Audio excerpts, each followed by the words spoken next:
Hello, everybody. How's it going? So for this week's recent activity assignment, I decided to do mine on a study about how gun violence is now the leading cause of death for children in the U.S. So this article came out in, I want to say it came out in November of 2023. So just a couple months ago.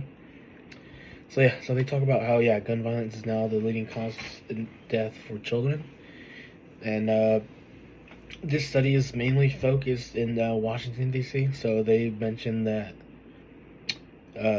99 in the year 2020. No, I'm sorry. Yes, 2023. Between January 1st and November 8th, there was 99 juveniles that were shot. Unfortunately, 16 of those were fatal, and that was up from the previous year during the same period where it was 94 kids shot and 15 unfortunately passed away. And now how this kind of chimes into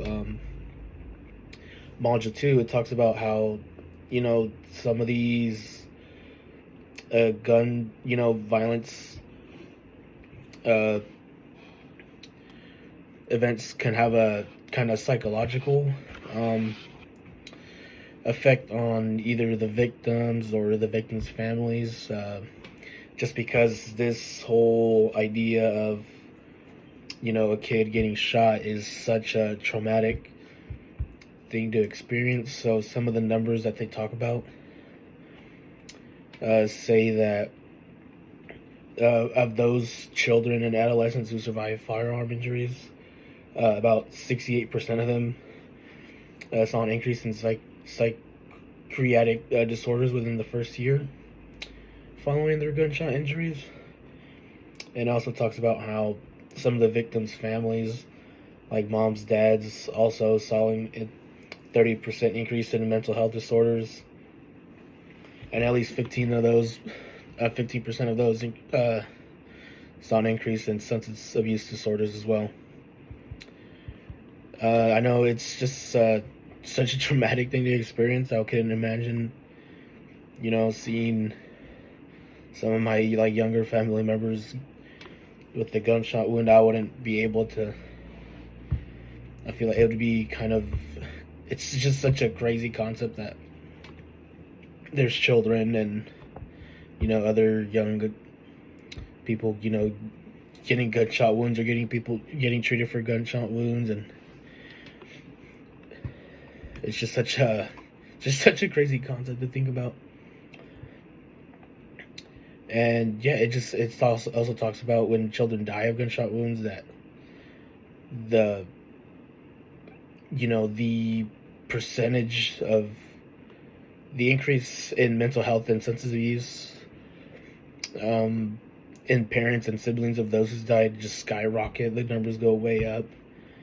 And even one of the doctors from the DC area, his name was Dr. Michael Petrosin. He talks about how sometimes even those kids that come in for gunshot wounds kind of affect him as well, because he says that it's just such a traumatic thing to experience. And he also mentions that 30% of those kids who get injured will come back because of the gunshot wounds, or they're more likely to become one of the perpetrators as well.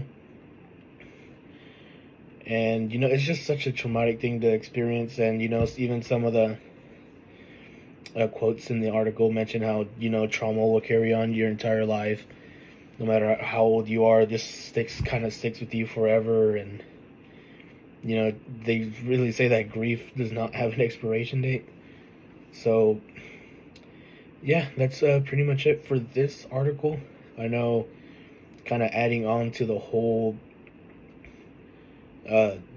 children and gunshot wound things. I know sometimes these kids are in gangs, or they're trying to impress somebody from a gang, so they're gonna do anything they can because they look up to these people. They see these people and they say, oh, you know what, I want to impress them, so I'm gonna do whatever it takes to and press them so that I could keep, rising up in the ranks. And if, shooting someone is part of it, then they're not gonna hesitate to,